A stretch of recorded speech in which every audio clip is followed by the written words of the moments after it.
بسم اللہ الرحمن الرحیم لیس البر ان تولوا وجوہکم قبل المشرق والمغرب ولکن البر من آمن باللہ والیوم الآخر والملائکۃ والکتاب والنبیین وآتى المال على حبه ذوي القربى واليتامى والمساكين وابن السبيل والسائلين وفي الرقاب وأقاموا الصلاة وآتوا الزكاة والموفون بعهدهم إذا عاهدوا والصابرين في البأساء والضراء وحين البأس أولئك الذين صدقوا وأولئك هم المتقون صدق الله العلي العظيم وبلغنا رسوله النبي الكريم ونحن على ذلك لمن الشاهدين والشاكرين والحمد لله رب العالمين. درود پاک پڑھ لیجیے. اللهم صل على سيدنا ومولانا محمد وعلى آل سيدنا ومولانا محمد وبارك وسلم وصلي عليه صلاة وسلاما عليك يا سيدي يا رسول الله وعلى آلك وأصحابك يا حبيب الله. فرمایا کہ نیکی نہیں ہے اس بات میں کہ تم اپنے چہروں کو مشرق یا مغرب، مشرق اور مغرب کی طرف پھیر لو، اور لیکن نیکی یہ ہے کہ ایمان لائیں اللہ پر، یوم آخرت پر، فرشتوں پر، کتابوں پر، نبیوں پر، اور مال خرچ کریں اس کی محبت کے باوجود رشتہ داروں پر، یتیموں پر، مسکینوں پر، مسافروں پر، سوال کرنے والوں پر، گردنیں چھڑانے میں، غلام آزاد کرنے میں، اور نماز پڑھیں اور زکوٰۃ دیں، اور عہد جو کرتے ہیں اس کو پورا کریں، اور تنگی میں، تکلیف میں اور جہاد کے وقت صبر سے کام لیں. یہی وہ لوگ ہیں جو سچے ہیں، اور یہی ہیں وہ لوگ جو متقی ہیں. یہ ہے آج کی آیت کا مفہوم اور ترجمہ. یہ آیت نمبر 177 ہے سورہ بقرہ، دوسرا پارہ. ہمارا یہ دوسرے پارے کا ربع الحمدللہ مکمل ہو گیا. ابھی اس کے بعد اگلی آیت. یہ پوری ایک ہی آیت ہے، اور اس ایک آیت میں گویا کہ پورا ہمیں اسلام سمجھا دیا. اس ایک ہی آیت نیکی کیا ہے، نیکی کا فلسفہ کیا ہے، خیر کس کو کہتے ہیں، یہ سب بتا دیا. اگر کوئی صرف اس ایک آیت کو لے کر اس پہ غور کر لے، اس پہ پورا عمل کر لے، تو اس نے پورے دین پہ عمل کر لے. یہ ہے قرآن مجید کا اعجاز کہ جو نظام پوری دنیا کے لیے آیا ہے وہ ایک آیت کے اندر بیان کر دیا گیا. اسی کو کھولتے چلے جائیں تو الحم سے والناس تک کی تفسیر ہو جائے گی. یہی پورا دین. اب اس سارے پروگرام کے لیے اور اس سارے سسٹم کے لیے، اس نظام کے لیے جو لفظ بیان فرمایا، وہ لفظ خود ایسا جامع ہے، اتنا کمپریہنسو ہے، اور اتنا وسیع المعنی ہے کہ وہ ساری چیزوں کا احاطہ کرنے کی اپنے اندر بھرپور صلاحیت رکھتا ہے. عربی زبان کی یہی تو خوبی تھی کہ عربی میں وسعت بہت تھی، جامعیت بہت، اس میں اس کی ووکیبلری بہت زبردست، اس کا خزانہ بہت شاندار، بہت وسیع. اس لیے اللہ نے اپنی آخری کتاب کے لیے، دائمی کتاب کے لیے اور ابدی پیغام کے لیے اس زبان کا انتخاب فرمایا. کوئی اور زبان جو ہے وہ اس کی اہل نہیں ہو سکتی، اور وہ کوالیفائی نہیں کر سکتی تھی اس بار عربی. پھر قرآن نے جب اس سے لفظ لے کر کے اس کو ایک معنی دیا نا، تو اس معنی کی حقیقت انسان بس اس میں گم ہو جائے، ساری دنیا ڈوب جائے تو بھی اس کی حدوں کو نہیں چھو سکے گی. تو جو لفظ ہے یہاں پر وہ اتنا جامع لفظ ہے کہ اس کے پرٹیکولر معنی کسی زبان میں ہو ہی نہیں سکتے. اس کا لٹریلی آپ ترجمہ کرنا چاہیں کسی ایک ورڈ میں، کسی لفظ نہیں ہو سکتا. اور وہ لفظ ہے بر، البر. یہ ہے یہاں پہ فرمایا بر نہیں ہے. ہم نے اس کا ترجمہ نیکی سے کیا ہے، کیونکہ اردو میں اس سے اچھا اور کوئی لفظ ہمیں مل نہیں رہا. قریب ترین لفظ یہی ہے نیکی. مگر نیکی کا مفہوم ہمارے معاشرے میں بہت محدود ہے، لمیٹڈ ہے، ون سائیڈڈ ہے، یعنی آل سائیڈڈ نہیں ہے، ہماجت نہیں۔ نیکی کسی بھی ایک کام کو کہتے ہیں، نیکی کوئی بھی ایک کام جو کرنے کا کام ہوتا ہے، بس وہ نیکی ہے۔ نیکی عمل کا نام ہے، فنکشن کا نام ہے، کسی کام کے کرنے کا نام ہے۔ بہت ساری چیزیں انسان کے اندر ہیں جن کو عملاً نہیں کرتا لیکن اندر وہ پیدا ہوتی، خیالات، آئیڈیاز، معتقدات، انسان کی انٹینشن ہے، سوچ ہے، فکر ہے، سب چیز۔ اور پھر اس کے بعد باہر کی دنیا میں بہت کچھ کرتا ہے، روحانی طور پہ، جسمانی طور پہ کرتا ہے، یہ بھی ایک کام، نہیں کرتا یہ بھی ایک کام ہے، جبکہ عام طور پہ صرف کرنے کے معاملے کو نیکی کہا جاتا ہے۔ اسلام میں کرنے کی بھی ہیں بہت ساری باتیں اور بہت سی باتیں بچنے کی بھی۔ تو یہ ان سب چیزوں کا احاطہ کرتا ہے لفظ بر۔ بر جو ہے یہ اس طرح کا کلمہ ہے، یہ گویا کہ ہماری شخصیت سے وابستہ جو بھی خیر کا معاملہ ہوتا ہے نا، ہمارے مزاج سمیت، ہماری تھنکنگ سمیت، ہماری انٹینشن سمیت، ہمارے جذبات سمیت، اور پھر اس کے بعد عملی مظاہرے کے ساتھ وہ سارا کچھ بر کہلاتا، یہ بر ہے، یہ نیکی ہے۔ تو فرمایا بر، لیس البر، نہیں ہے بر۔ اب اس کا کیا ترجمہ کریں گے آپ؟ اس کا ایسا مخصوص پرٹیکولر کیا ترجمہ کریں؟ کون سا لفظ لائیں گے کسی بھی زبان میں؟ انگریزی میں بھی کیا لائیں گے آپ؟ انگلش بہت وسیع زبان ہے آج، کوئی ایسا ترجمہ نہیں ہو سکتا ہے سچ، بس کی تشریح ہو سکتی ہے۔ اس لیے علامہ آلوسی رحمۃ اللہ علیہ جو بہت بڑے مفسر ہیں، بس ایک حوالہ دے رہا ہوں نا، اور سب لوگوں نے بھی اسی طرح لکھا۔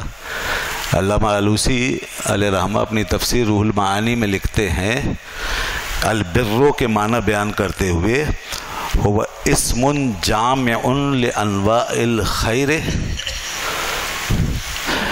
اور والطاعات المقربۃ الی اللہ تعالی۔ البر یہ ایسا لفظ ہے کہ جو جامع ہے، یعنی سب کو شامل کر لیتا ہے۔ کن سب کو شامل کر لیتا ہے؟ تمام خیر کی قسموں کو، جو بھی خیر، اور ان جملہ طاعات کو، ابھی بھی دیکھیے گزارا نہیں ہوا، آگے اور کہتے ہیں جملہ طاعات یعنی فرما برداریاں جو بھی انسان سے ادا ہوتی ہیں، وہ سب، اور وہ فرما برداریاں جو اللہ کے قریب کرتی بندے کو خدا کا قرب عطا کر۔ تو وہ جملہ فرما برداریاں کہاں سے شروع ہوتی ہیں؟ ذہن سے، فکر سے، باطن سے، اور پھر ظاہر تک، وہ سب اس لفظ بر کے اندر موجود ہیں۔ تمام خیر کی قسمیں اور تمام وہ فرما برداریاں جن سے انسان خدا کے قریب ہوتا ہے، وہ بر میں داخل۔ یہ ہے اس لفظ کی وسعت، کیا بات ہے۔ اس لیے تو آگے جب اس کی تفصیل بیان کی ہے قرآن نے، تو اس کے اندر پہ ایمان بھی ہے، تو اس پہ اخلاقیات بھی ہیں، تو اس میں معاملات بھی ہیں، تو عبادات بھی ہیں، سارا میں نے ترجمہ کر کے بتا دیا نا، یہ سب اس میں داخل۔ تو جہاں نیکی کا اتنا وسیع تصور ہے، وہاں کچھ لوگوں نے نیکی کو محدود کر دیا مشرق و مغرب کی جہت میں۔ جو چیز جو ہے لامکان کی سی کیفیت رکھتی ہو، ٹائم اینڈ اسپیس سے ماورا، جس کا معنی، جس کی میننگ ہو، جس کے اندر کیفیت ہو، ٹائم اور اسپیس سے ماورا، اس کو آپ نے محدود کر دی مشرق مغرب جہتوں میں۔ یہ جو بات کی ہے نا، مشرق و مغرب کی تو منہ کر لینا، یہ نیکی نہیں۔ یہ دراصل اس تناظر میں کہا جا رہا ہے کہ اس پارے کا آغاز ہوا ہے اس بات سے جب تحویل قبلہ ہوا تھا تو قرآن نازل ہوا تھا، مسلمانوں کو حکم ہوا تھا بیت المقدس سے اپنا رخ موڑ کے بیت اللہ کی طرف کر لو، تو اس پہ یہودیوں نے بڑا شور مچایا تھا، اور قرآن نے پہلے ہی بتا دیا تھا یہ بیوقوف لوگ جو ہیں یہ شور مچائیں گے، سیقول السفہاء من الناس ما ولاہم عن قبلتہم التی کانوا علیہا۔ وہ شور یہ مچائیں گے کہ یہ مسلمانوں کو اس قبلے سے کس نے پھیر دیا ہے، کس نے پھیر دیا، یعنی کہ وہ قبلے کو تو یاد رکھے ہوئے ہیں اور قبلے والے کا تصور نہیں ہے۔ قبلہ لے لیا، قبلے کا تصور لے لیا لیکن جس نے دیا ہے اس کی طرف کوئی دھیان نہیں ہے، اور کہتے ہیں کس نے پھیر دیا؟ ارے جس نے ان کو اس قبلے کی طرف پھیرا تھا اسی نے اس قبلے کی طرف پھیر دیا۔ یہ کیوں نہیں سوچتے؟ تو یہ اصل میں وہ چیز جو بڑی خطرناک غلطی وہ کر رہے تھے، اور جو ان کا دماغ اور ذہن جو محدود ہو چکا تھا، اور نیکی کے حوالے سے وہ جو ظاہری صورتوں کے پابند ہو گئے، یہ دراصل وہاں سے لے کر یہاں تک ان کی اصلاح کی ہے۔ اور اس ضمن میں ہمیں بھی سمجھایا جا رہا ہے، بتایا جا رہا ہے کہ دیکھو یہ جو ظاہر داری ہے نا پوری دین میں، جب بھی جہاں بھی ہم سے پہلے یا آج، یہ سب ایک مقصد کے تابع ہے۔ تمہیں اس ظاہر داری کے اندر پھنسایا نہیں گیا، تمہیں ظاہر پرست بنایا نہیں گیا، بلکہ تمہیں اس ظاہر داری کا پابند کر کے حقیقت میں اللہ کی بندگی کا طریقہ سکھایا ہے، تمہیں تمہارے خالق سے اور مالک سے جوڑنے کا انداز بتایا ہے۔ تو مقصود ہے اس تک پہنچنا جس کے لیے تم یہ عمل کر رہے ہو، یا جس نے یہ عمل کرنے کا تمہیں حکم دیا ہے۔ تو اب قبلے کی طرف رخ کے حوالے سے ان یہود و نصارہ نے جہت پرستی شروع کر دی، اسی کو مقصود بنا لیا، اور خود آپس میں تو خیر لڑتے ہی رہتے تھے۔ یعنی یہود جو ہیں وہ مغربی سائڈ کے طرفدار بن گئے، اور نصارہ جو ہیں وہ مشرقی سائڈ کے طرفدار بن گئے۔ دونوں نے ایک ایک جہت ایسے پکڑ لی کہ نہ ان کو خدا یاد رہا نہ انہیں خدا یاد رہا، نہ انہیں دین کا مقصد یاد رہا نہ انہیں یاد رہا، اور دونوں سے اس بات پہ لڑتے تھے میرا یہ قبلہ میرا وہ قبلہ، اور وہ اسی میں الجھے رہتے تھے۔ اور اسی بنیاد پہ جب خدا کا اور رسول کا اور مقصد کا تصور نکل گیا تو مسلمانوں کا جب قبلہ تبدیل ہوا تو اسی ذہنیت کے ساتھ وہ مسلمانوں کے اوپر حملہ آور ہو گئے۔ وہ کہا جی یہ کیا مذاق ہے، قبلہ کوئی ایسی چیز ہے کہ آج یہاں کل وہاں؟ تو یہی بات اللہ نے بتائی ان کو کہ دیکھو بے شک تم تو یہ نہیں کر سکتے قبلے کے حوالے سے کہ آج یہاں اور کل وہاں، لیکن اللہ جو خالق و مالک ہے اور جس کے لیے تم یہ سب کچھ کرتے ہو اور جس نے تمہیں اپنی عبادت کی طرف بلایا ہے وہ تو مالک ہے نا، وہ تو کر سکتا ہے، وہ چاہے تو قبلہ روزانہ بدلے۔ اس لیے فرمایا وَلِلَّهِ الْمَشْرِقُ وَالْمَغْرِبُ، اللہ ہی کا ہے مشرق و مغرب، وہ چاہے تمہیں مشرق کی طرف رخ کرنے کا حکم دے، مغرب کی طرف، تمہارا کام تو صرف اس کو فالو کرنا ہے، اس کی پیروی کرنا ہے بس۔ تو اس لیے اس حقیقت کو ملحوظ رکھا جائے گا دین میں، یہی حقیقت ہے۔ تو مسلمانوں کو بھی اچھی طرح یہ بات تعلیم فرما دی گئی اور ان کی تربیت ہو گئی، اور دوسری طرف ان یہودیوں کو بھی سمجھا دیا گیا اور بتایا گیا، ان کی غلطی پر انہیں آگاہ کیا گیا۔ اور یہاں پر پھر دوبارہ اسی تناظر میں نیکی کی بات کر کے بتایا جا رہا ہے کہ دیکھو اس میں یہ نہ سمجھنا کہ یہ جہتیں جو ہیں یہی بس نیکی کی اصل ہے، یہی ہے دین، نہیں، اس جہت کے پیچھے اللہ کی طرف یکسو ہونا ہے، اس جہت کے ساتھ ایمان لانا ہے، قبلے کی پیروی کے ساتھ قبلے والے کے حکم پہ چلنا ہے، صرف قبلہ پکڑ کے نہیں بیٹھنا بلکہ قبلے والے کو ماننا ہے، اس پہ ایمان لانا، اور جو صاحب قبلتین پیغمبر آخر و اعظم تشریف لائے ہیں تمہارے اندر، ان کے دامن کو پکڑ کے ان کی اتباع اور پیروی میں مشغول و مصروف ہو جانا ہے، ان کے راستے پہ اپنے آپ کو فنا کر دینا ہے۔ یہ سب کچھ اسی اطاعت و اتباع کا مظہر ہے۔ مسلمان جب تک بیت المقدس کی طرف رخ کیے ہوئے تھے اس وقت بھی وہ اطاعت رسول میں مگن تھے، اور جب ان کے رسول نے ان سے کہا کہ اب بیت اللہ کی طرف منہ کر لو، اس وقت بھی انہوں نے اسی جذبے کے تحت بیت اللہ کو اپنا قبلہ بنایا۔ یہود و نصارہ کے برخلاف کہ انہوں نے اپنے نبیوں کو چھوڑ دیا، کتابوں کو چھوڑ دیا، اپنے رب سے غافل ہو گئے اور جہتوں کے پیچھے پڑ گئے، اسی کو اپنی پہچان بنا لیا۔ مسلمان کا یہ معاملہ نہیں۔ تو یہاں بڑی جامع طریقے سے بات بتائی کہ نیکی یہ نہیں ہے کہ تم منہ پھیر لو اپنا مشرق کی طرف اور مغرب کی طرف، اور لیکن نیکی یہ اب مقصود بیان کیا۔ ایمان بھی لائے کہ لوگ کے پیچھے لڑنے والے اللہ پہ اس کے نبیوں پہ ایمان بھی رکھتے ہیں، تو اس حوالے سے وہاں مایوسی پائی گئی۔ من آمن باللہ والیوم الآخر، اور ایمان کس طرح لانا ہے اس کی ڈیٹیل بتائی۔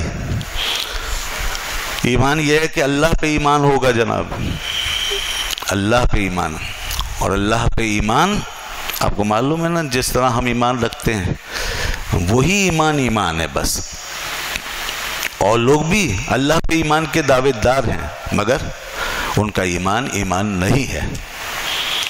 وہ ایمان کے ساتھ ان کا مذاق ہے، ایمان کے ساتھ ان کی زبردستی ہے، ان کی اپنی اختراعات، ان کی اپنی خرافات جو انہوں نے شامل کری. جب خدا کا تصور ہی کلیئر نہیں ہے، جب اس کے اندر ہی خلط ملط کر دیا ہے، گڈمٹ کر دیا، اپنی طرف سے اس کی صفات میں بیان کر دی، اپنی طرف سے اس کے ساتھ کچھ ملا دیا، تو وہ ایمان کر رہا، وہ تو اپنے اوپر ہی ایمان ہو گیا. یعنی جہاں کہ اللہ کا بیٹا مانا جائے کسی کو، نا یہودی ہے، حضرت عزیر علیہ السلام کو اللہ کا بیٹا کہتے ہیں نہیں کہتے؟ وقالت الیہود عزیر ابن اللہ، تو اللہ پہ ایمان کہاں رہا؟ وہ تو ایک باپ پہ ایمان ہو گیا، اللہ پہ ایمان کہاں ہوا؟ اور اللہ باپ تو نہیں ہے کسی کا، یہ ایمان. اسی طرح نصارہ نے وقالت النصارى المسیح ابن اللہ، اور نصارہ نے کہا کہ عیسیٰ علیہ السلام اللہ کے بیٹے ہیں، تو اللہ پہ تو ایمان نہیں ہوا. یہ تو ایک باپ پر، ایک والد پر، ایک فادر پہ ایمان ہوا. یہ کون ہے باپ؟ اللہ تو نہیں ہے. تو اللہ کو ماننا کہاں ہوا؟ اس بات کو سمجھیے گا ذرا. یہ جو آج بات ہوتی ہے نا کہ بھائی سب اللہ کو مانتے ہیں، تو اس طرح مانتے ہیں سب، یہ ہے وہ ماننے کا طریقہ. تو اب آپ کیا ان کے ساتھ شیئر کریں گے؟ آپ کیا اسلام ان کے ساتھ کھڑا ہو سکتا ہے؟ ہمارا تصور ان کے تصور کے ساتھ کھڑا رہ سکتا ہے؟ نہیں، بالکل نہیں، بالکل باطل ہے. خدا کو ماننا ہے ہی نہیں ہے. اسی طریقے سے اور پھر نصارہ نے دیکھیے نا، باپ، بیٹا اور روح القدس، تین خدا، جس کے لیے اللہ نے فرمایا وَلَا تَقُولُوا ثَلَاثَةً، تین کیوں کہتے ہو؟ تین مت کہو، انتہوا، رکو اس سے، خیر لکم، یہ بہتر ہے تمہارے لیے. تین خدا نہیں ہے، خدا ایک ہی ہے. تین خدا. اچھا، اس میں کہیں یہ حضرت بی بی مریم کو بھی لے لیا تیسرے نمبر پہ، تو وہ اللہ کے بیوی کی طور پر مانا گیا، نعوذ باللہ. یعنی حضرت مریم کو بیوی مانا، تو ایک شوہر کا تصور، اللہ کو گویا شوہر بنا دیا کسی کا، اور کسی کا جو ہے وہ باپ بنا دیا. تو یہ عین شرک ہے. یہ اس میں توحید ختم ہو گئی، اللہ پہ ایمان رہا ہی نہیں. اسی طریقے سے ہندو مت میں آپ دیکھیں تو وہاں تو پتہ نہیں کتنے خدا، کتنے بھگوان، کتنے دیوی، کتنے دیوتا. کوئی کہے گا 3 ہیں، کوئی کہے گا 8 ہیں، کوئی کہے گا 10 ہیں، کوئی کہے گا 20 ہیں، یہاں تک کہ لاکھوں، یہاں تک کہ کروڑوں. بہت سے لوگ ہیں کروڑوں خداؤں پہ یقین رکھتے ہیں. 4 کروڑ جو ہیں دیوی دیوتا پوجے جاتے ہیں اس وقت ہندوستان میں، تقریباً 4 کروڑ، تو کروڑوں تک جاتا ہے معاملہ. اس لیے تو یہ اللہ پہ ایمان کہاں ہوا؟ اللہ پہ ایمان تو یہ ہے کہ قل هو اللہ احد، کہو کہ اللہ ایک ہے، اللہ الصمد، اللہ بے نیاز ہے، لم یلد ولم یولد، نہ وہ کسی کا باپ ہے نہ کسی کا بیٹا ہے، وَلَمْ يَكُنْ لَهُ كُفُوًا أَحَدٌ، اور کوئی بھی کتنا ہی بڑا کیوں نہ ہو اس کا ہمسر، اس کا پیرلل نہیں ہے. یہ ہے اللہ پہ ایمان. تو اللہ ایک ہے، اللہ بے نیاز ہے، اللہ انسانی تمام طبائع، کیفیات، بلکہ امکانی تمام خصوصیات سے مبرہ ہے، منزہ. وہ کسی کا محتاج نہیں، سب اس کے محتاج، اور وہ ہر عیب سے، کمزوری سے، کمی سے، خامی سے پاک ہے، اور وہ ہمیشہ سے ہے اور ہمیشہ رہے گا. اور وہ بذات ہے، خود سے ہے، کسی سے اس کی نہ پیدائش ہے، پیدائش کا تصور ہی نہیں، نہ کسی سے وہ قائم، اپنی ذات میں بھی اور اپنی صفات میں بھی. وہ کامل، اکمل، مکمل. اس کے یہاں جو ٹرم ہے وہ ایبسلیوٹ ہے، ریلیٹیو ٹرم میں اس کا تصور نہیں ہے، ایبسلیوٹ ٹرم میں ہے. یہ میں ایک فلسفے کے حوالے سے کہہ رہا ہوں. اس کا تصور مطلق ہے، یعنی وہ کسی نسبت سے نہیں ہے، کسی اضافت سے نہیں. جو دیکارت نے کہا تھا نا کہ all is relative, nothing is absolute، جس پہ پورا مغرب کھڑا ہے، جدید مغرب جس تصور پہ کھڑا ہے، اور اس کا جو فلسفہ ہے وہ صرف اسی جملے میں ہے. اس جملے کی تشریح پورا مغرب ہے. اور یہ دیکارت جو ہے یہ بانی ہے جدید مغرب کا. 16ویں 17ویں صدی عیسوی میں یہ فلسفر، اس نے جدید مغرب کی بنیاد رکھی. تو سن لیجئے کہ مغرب میں اور ہم میں یہ فرق. ہماری تہذیب کس پہ کھڑی ہے؟ اور ہمارا نظام اور فلسفہ کیا ہے وہ، اور یہ مغرب کا فلسفہ کس بنیاد پہ قائم ہے؟ وہ کہتے ہیں نتھنگ از ایبسلیوٹ، کوئی چیز ایبسلیوٹ نہیں ہے، آل از ریلیٹو، ہر چیز اضافی ہے، حتیٰ کہ خدا بھی۔ تو اس کا مطلب یہ کہ خدا حقیقت نہیں ہوا نا، پھر کسی ریلیٹو ٹرم میں اسے خدا مانا گیا، سمجھے نا؟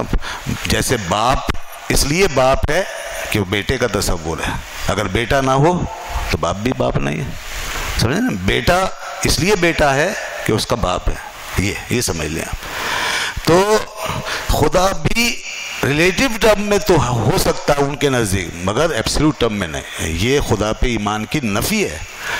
خدا پہ ایمان یہ ہے کہ خدا ایبسلیوٹ ہے، کسی اضافت اور نسبت کا محتاج نہیں ہے، اور اس طرح ہے کہ جب کچھ بھی نہیں تھا اس وقت بھی وہ تھا، اور اسی شان کے ساتھ تھا، اور جب کچھ نہیں ہوگا اس وقت بھی وہ ہوگا۔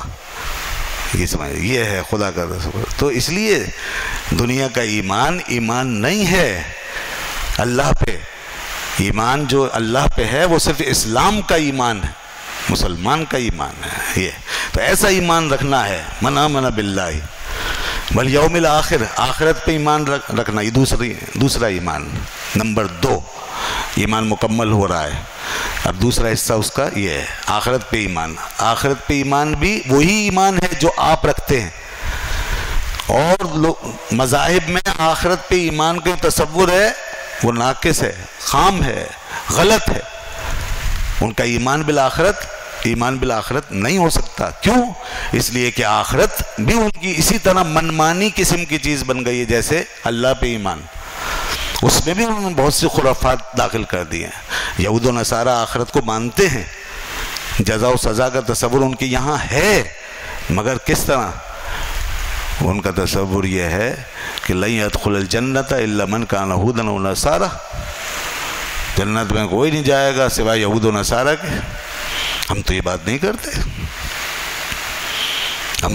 کرتے، ہم کہتے ہیں آج کا مسلمان جو ہے وہ بھی جنت میں جائے گا، اور کل اپنے اپنے نبیوں پر جو بھی ایمان لائے، خواہ وہ جس قوم سے جس نسل سے تھے، جو مومن ہو کر دنیا سے گئے وہ سب جنت میں جائیں گے۔ موسیٰ علیہ السلام کے وہ امتی جو مسلمان ہوئے وہ بھی جنت ہے، عیسیٰ علیہ السلام کے وہ امتی جو مسلمان ہوئے وہ بھی جنت۔ جبکہ وہ کیا کہہ رہے ہیں؟ وہ کہہ رہے ہیں مسلمان تو جنت میں جائے گا ہی نہیں، اور نہ نعوذ باللہ نہ مسلمانوں کے پیغمبر جائیں گے۔ یہ بات رسول اللہ صلی اللہ علیہ وسلم سے انہوں نے کی، یہاں تک کہا کہ آپ بھی نہیں جائیں گے اور نہ آپ کے یہ ماننے والے جائیں گے، جنت میں تو ہم جائیں۔ حضور مسکرائے، فرمایا یہ تو وہیں پتہ چلے گا۔ تو جنت پہ اجارہ داری دیکھیں نا، ہم کہتے ہیں لن يدخل الجنت الا من كان هودا و نصارى، کہ جنت میں صرف یہودی جائیں گے اور نصارہ جائیں گے، یعنی یہودی کہتے تھے ہم جائیں گے اور نصارہ کہتے ہم جائیں گے، آپس میں بھی ایک دوسرے کو نہیں مانتے۔ یہ دونوں کو ایک ہی جملے میں جمع کر کے بیان کیا ہے، ورنہ دونوں جو ہیں الگ الگ دعوے دار ہیں، ایک دوسرے کے لیے نہیں، صرف اپنے اپنے لیے، یہاں تک ان کے اندر یہ محدودیت ہے۔ اچھا، اور اس کے علاوہ آخرت کے بارے میں کہتے ہیں لن تمسنا النار الا ایاما معدودہ، ہم کچھ بھی کریں، ہم اپنے دین پہ رہیں یا نہ رہیں، کچھ بھی کریں، کفر کریں، بے ایمانی کریں، بدعملی کریں، اگر اس کے بدلے میں ہمیں کچھ سزا وزا ملی بھی نا تو تھوڑی سی ملے گی، الا ایاما معدودہ، پھر جنت میں جائیں گے۔ یہ ان کا تصور ہے۔ تو گویا آخرت میں انہوں نے جو کچھ آخرت کے اندر مانا، آخرت کے تصور کے تحت، وہ اپنے ہی مفروضہ تصورات کے اندر رہ کر مانا۔ اور اسی طرح جنت کی نعمتوں کے بارے میں ان کے عجیب عجیب خیالات ہیں جو بالکل حقیقت کے خلاف ہیں، وہ ایک تفصیل ہے، میں ادھر نہیں جاتا۔ تو بہرحال یہ آخرت کا تصور غلط ہو گیا، ایمان بالآخرت ان کا نہیں رہا۔ اور ادھر ہندوؤں کے یہاں تو آخرت کا تصور بالکل ہی مسخ ہو گیا۔ یہاں تو یہ کہا جاتا ہے، ان کے بنیادی عقائد میں یہ بات داخل ہے کہ جو بھی اچھی یا بری روحیں ہوتی ہیں وہ مرنے کے ساتھ ہی کسی اچھے یا برے قالب کے اندر داخل ہو جاتی ہیں دنیا میں ہی، اور یہیں جو ہے ان کا معاملہ ہوتا رہتا ہے بس۔ آگے معاشر، معاد، قیامت اور آخرت ایسے یہ کوئی چیز نہیں ہے، بس یہی ہے ان کا حشر۔ اچھی چیزیں، اچھی روحیں جو ہیں وہ نکل کر کسی اچھے جاندار میں چلی جائیں گی، جیسے کوئی اچھا انسان ہے تو وہ کسی بھیڑ بکری جو ہے اچھے اچھے جانور ان میں چلا جائے گا، کسی خوبصورت پرندے میں داخل ہو جائے گا، اور اگر کوئی برا انسان ہے تو وہ چلا جائے گا اس میں کسی بھیڑیے میں، کسی درندے میں، اس میں چلا جائے گا بس، اور اس پہ پھر اس طرح خود ہی لعنت پڑتی رہے گی۔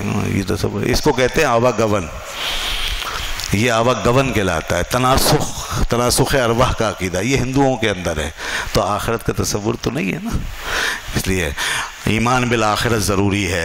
پھر ملائکہ پر ایمان، تیسرے نمبر پہ پھر فرمایا ملائکہ پہ ایمان لانا، فرشتوں پر ایمان لانا۔ فرشتوں کے حوالے سے بھی دنیا نے جو مانا، مثال کے طور پر یہود حضرت جبرائیل علیہ السلام کے دشمن ہیں، حضرت جبرائیل علیہ السلام کے سے نفرت کرتے ہیں، انہیں نہیں مانتے۔ کیوں؟ ان سے جب پوچھا گیا کہ تمہیں جبرائیل سے کیا پرخاش ہے، کہنے لگے انہوں نے ہمیں عذاب بہت دیے ہیں، اٹھا اٹھا کے پٹ کھائے، ہم پر جتنے عذاب آتے تھے جبرائیل ہی لے کر آتے تھے، جبرائیل کو تو ہم نہیں مانتے۔ قرآن میں اس کا رد کیا گیا اور کہا کہ جو جبرائیل کا دشمن ہے وہ اللہ کا دشمن ہے، وہ رسول اللہ کا دشمن ہے، اور اللہ اس کا دشمن ہے، جبرائیل کا جو دشمن۔ تو جبرائیل کے بارے میں ان کا یہ نظریہ، تو فرشتوں پہ تو ایمان نہیں رہا نا، اس میں بھی تقسیم کر دیا، اس کو مانیں گے، اس کو نہیں مانیں گے، یہ ہو گیا معاملہ۔ ایسے ہی جناب بعض مشرکوں نے فرشتوں کو اللہ کی بیٹی تصور کیا، قرآن میں اس کا بھی ذکر ہے، وہ اللہ کی بیٹیاں مانتے تھے، دیکھیے فرشتوں پہ ایمان نہیں رہا۔ تو فرشتے ہمارے یہاں اسلام میں فرشتے وہ ہیں جو نور سے بنے اللہ کے برگزیدہ بندے ہیں اور اس کے فرما بردار، جو اللہ انہیں حکم دیتا ہے اس پہ عمل کرتے ہیں، تو یہ فرشتوں پہ ایمان ہے ہمارا۔ اور اسی طرح کتابوں پہ ایمان، پھر چوتھے نمبر پہ فرمایا کتاب پر ایمان رکھتے ہیں، یعنی تمام کتابوں پر۔ مسلمان وہ ہوگا جو کتابوں پہ ایمان رکھے گا، بر اس کو کہیں گے جو کتاب پہ ایمان رکھے گا۔ تو اب کتاب پہ بھی جو ایمان آپ کا ہے وہی ایمان ہے، اور جو دوسرے لوگوں نے ایمان رکھا ہوا ہے کتاب پر وہ کوئی ایمان ہی نہیں ہے، یہاں تک کہ اپنی اپنی کتابیں جو سر پہ لے کے اٹھا کے پھر رہے ہیں یہ اس کو بھی نہیں مانتے اس کو بھی، اور ان کتابوں کے اندر بھی انہوں نے تحریف کر رکھی ہے۔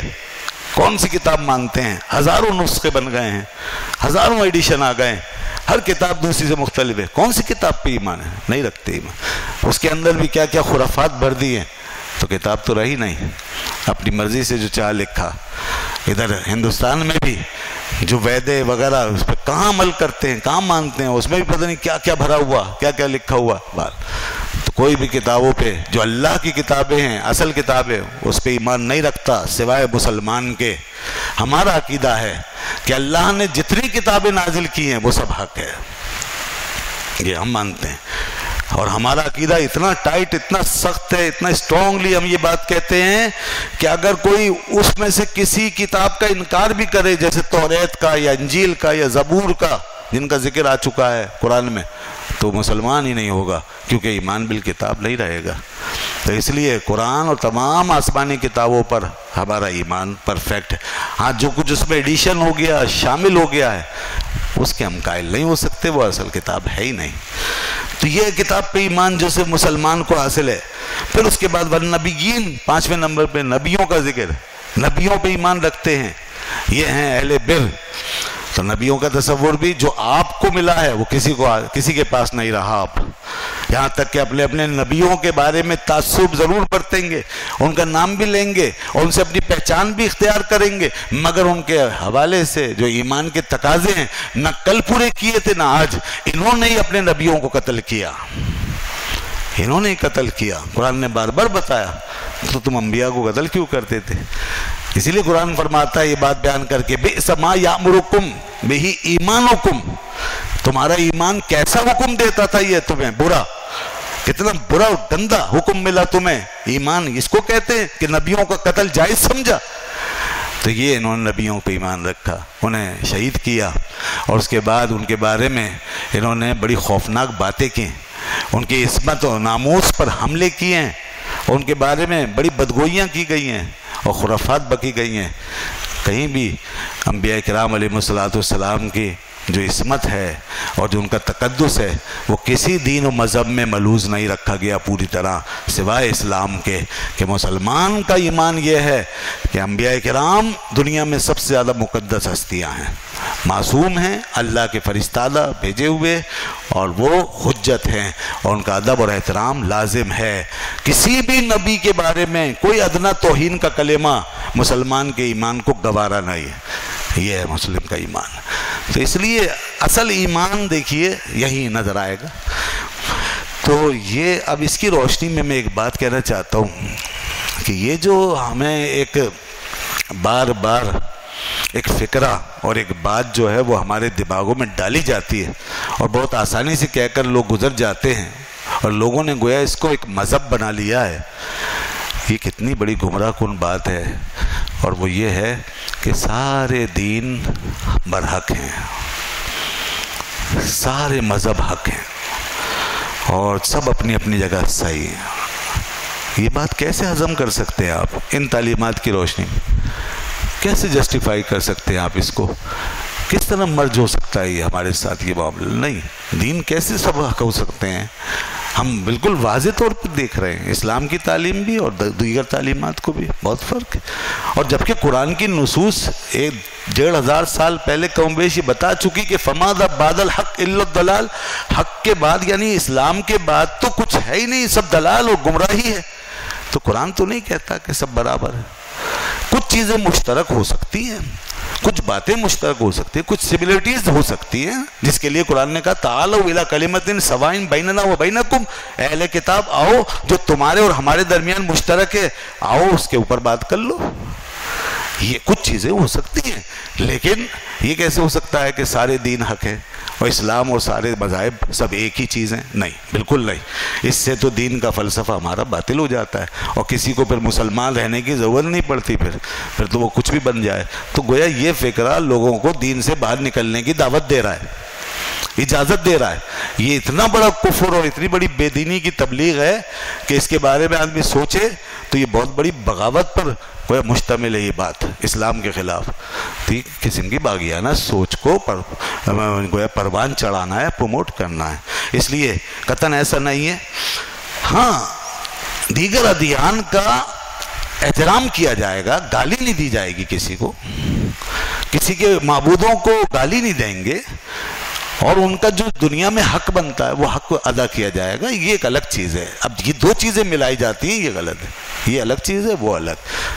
ان کو باطل سمجھا جائے گا، وہ باطل ہیں، اور اسلام کو حق کہا جائے گا، اسلام ہی حق ہے۔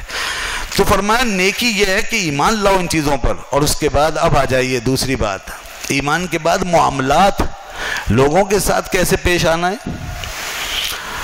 دیکھیے، لوگوں کے ساتھ پیش آنے کے حوالے سے اسلام نے جس چیز کو پریفر کیا ہے، اور اسلام کے نزدیک جو بہترین اور مطلوب اور پسندیدہ معاملہ ہے نا کرنے کا، وہ ایک اصول پہ مبنی ہے۔ وہ اصول میں آپ کے سامنے رکھتا ہوں، پھر یہ آپ اگلے کلمات سنیے گا، اور بہت شاندار بات ہے، اس پہ غور کرنا چاہیے۔ اس کے اوپر اگر ہم چلنے لگ جائیں نا تو معاملات بڑے ٹھیک ٹھاک ہو جائیں، اور وہ چھوٹی سی بات ہے بس، اور وہ یہ ہے کہ لوگوں سے معاملہ جس سے بھی واسطہ پڑے، گھر کے لوگوں یا باہر کے، ان سب کے ساتھ معاملہ اس بنیاد پہ کرو کہ تم ان کو کیا فائدہ پہنچا سکتے ہو، ان کے کس کام آ سکتے ہو، بس خیر بن جاؤ، کام آنے والے بن جاؤ، احسان کرنے والے بن جاؤ، فضل کرنے والے بن جاؤ۔ ہر آدمی یہ سوچے کہ میں دوسرے کو کیا فائدہ پہنچا سکتا ہوں، یہ ہے معاملے کی بنیاد، یہ حسن معاملہ۔ اسلام اس معاملے کو پسند نہیں کرتا جس میں آپ محتاج، مسکین، ضرورت مند بن کے، بھکاری بن کے لوگوں کے سامنے گھومتے رہیں، مسکین بن کے گھومتے رہیں، اور کوشش میں لگے رہیں کہ مجھے کوئی فائدہ پہنچے، مجھے کوئی فائدہ پہنچا دے، کوئی میرے کام آ جائے، کوئی میرا مسئلہ حل کر دے۔ نہیں، ٹھیک ہے، ضرورت کے وقت مدد لینا جائز ہے، مگر آپ کا یہ شعار نہیں ہونا چاہیے۔ آپ اس کے ساتھ ساتھ اپنی کیپیسٹی میں اور اپنی تمام تر استعداد اور صلاحیت کے دائرے میں یہ سوچتے رہیں کہ میں دوسروں کے کیسے کام آ سکتا ہوں۔ یہی بات یہاں بیان کی ہے۔ اور پہلے میں وہ حدیث بیان کر دوں جو رسول اللہ صلی اللہ علیہ وسلم بیان فرمایا الید العلیٰ خیر من الید السفلیٰ، دینے والا ہاتھ لینے والے ہاتھ سے اوپر والا ہاتھ نیچے والے ہاتھ سے بہتر ہے. یہ بڑی جامع بات ہے. اور قرآن کی ایک آیت مجھے یاد آتی ہے جس میں وہاں اس چیز کو پورا بیان کر دیا. فرمایا وَأَلَّا تَنْسُوَا الْفَضْلَ بَيْنَكُمْ، اور لوگوں اپنے درمیان فضل مت بھولا کرو. فضل اور احسان یہ مت بھولا کرو، اس کو ہر وقت پیش نظر رکھو. اب فرمایا معاملہ اس طرح کرو وَآتَ الْمَالَ عَلَى حُبِّهِ، کہ تم مال سے محبت رکھنے کے باوجود اس کو خرچ کرو، اسے دو. اپنے اوپر تو خرچ تم خود ہی کر لو گے، وہ تو کہنے کی ضرورت ہی نہیں ہے. اس لیے دوسروں کے ساتھ معاملہ دوسروں کے ساتھ ہوتا ہے. تو فرمایا وہ مال کس کو دو؟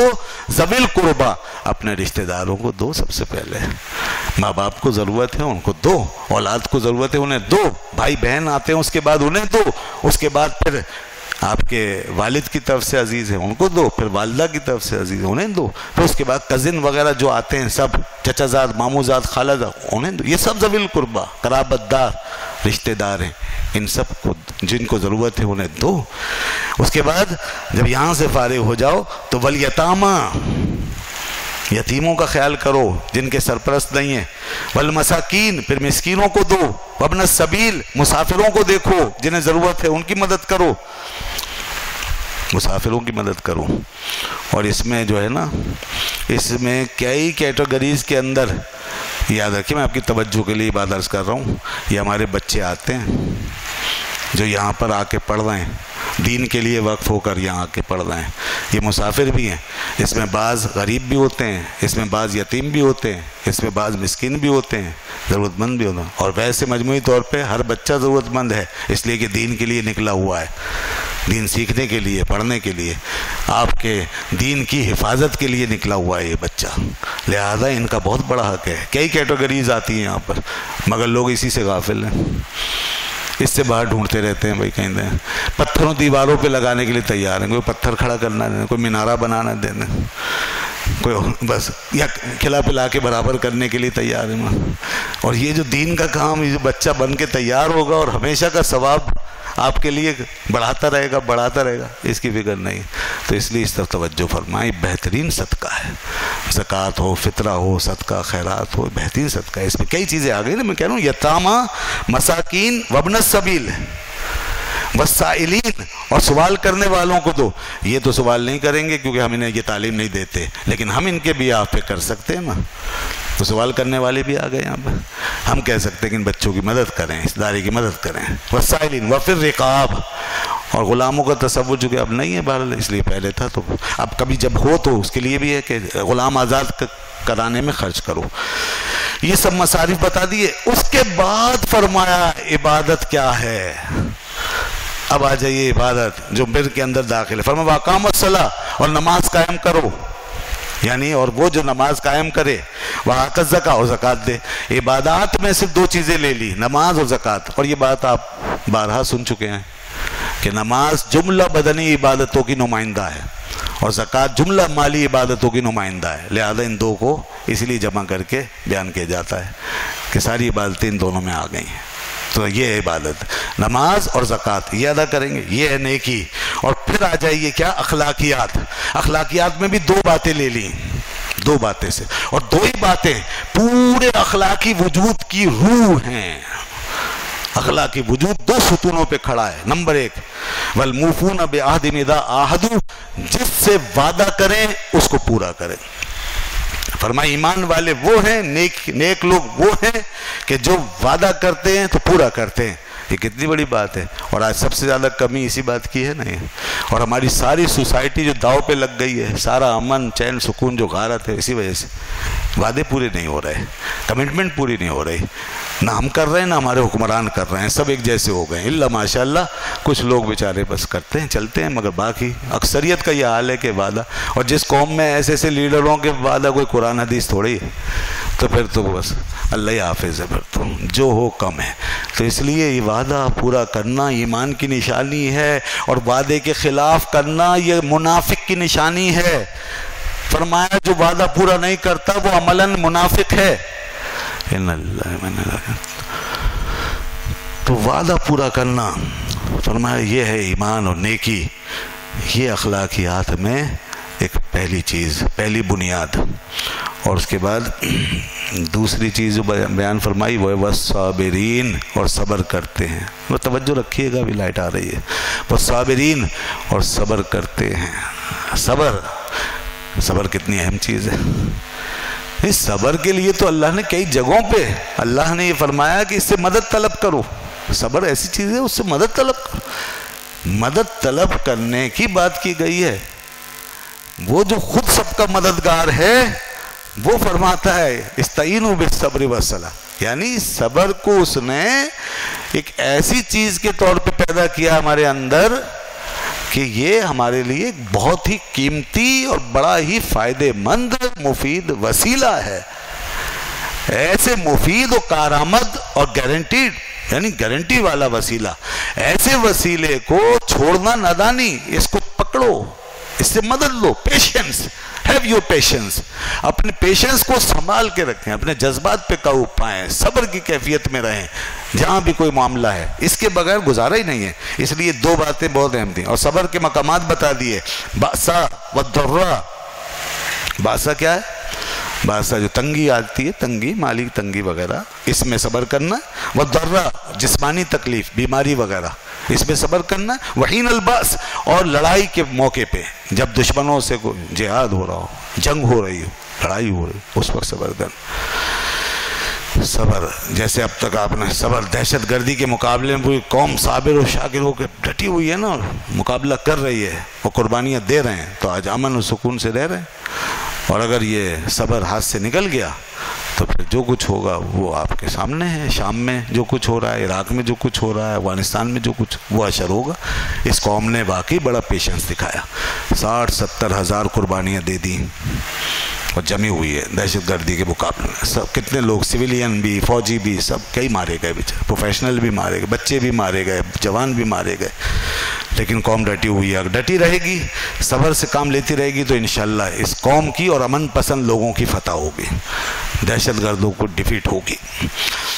اولئک الذین صدقوا واولئک هم المتقون. آخر میں ایوارڈ، آخر میں تمغہ اللہ کی طرف سے، جس نے یہ چاروں شعبوں میں قدم رکھ دیا اور یہ سب چیزیں اپنا لی، اور بر جس نے اختیار کر لی. فرمایا اللہ نے کہ یہی سچے ہیں اور یہی متقی ہیں. سچائی اللہ کے یہاں اسٹیبلشڈ ہونی چاہیے. اللہ کے یہاں سچائی وہ جو اسٹیبلشڈ ہو، جو ایگزسٹ کرے، جو اپنے آپ کو، اپنا وجود جو ہے وہ دکھائے اور منوائے. سچائی وہ نہیں ہے جو زبانوں پہ آئے اور غائب ہو جائے، لفظوں میں داخل ہو چلے. وہ کیا کہا تھا ایک شاعر نے کہ دہر میں نقش وفا وجہ تسلی نہ ہوا، ہے یہ وہ لفظ کے شرمندہ معنی نہ ہوا. یعنی خالی وفا وفا وفا کہنے سے وفا کی بات نہیں ہو سکتی، وفا پوری نہیں ہو سکتی، وفا کر کے دکھانی پڑتی ہے، اس کو وفا کہتے ہیں. ہے یہ وہ لفظ کہ شرمندہ معنی نہ ہوا، تو اس کا معنی کہاں ہے؟ معنی ہونا چاہیے. اسی لیے سچائی کے معنی بتا دیے. فرمایا یہ سب عمل کی صورت ہے، یہ کر کے دکھاؤ تو تم سچے ہو، ورنہ پھر سب ایسی زبانی جمع خرچ اور لپ سروس اور محض ہوا میں تیر چلانا ہے. تو اللہ تعالی ہمیں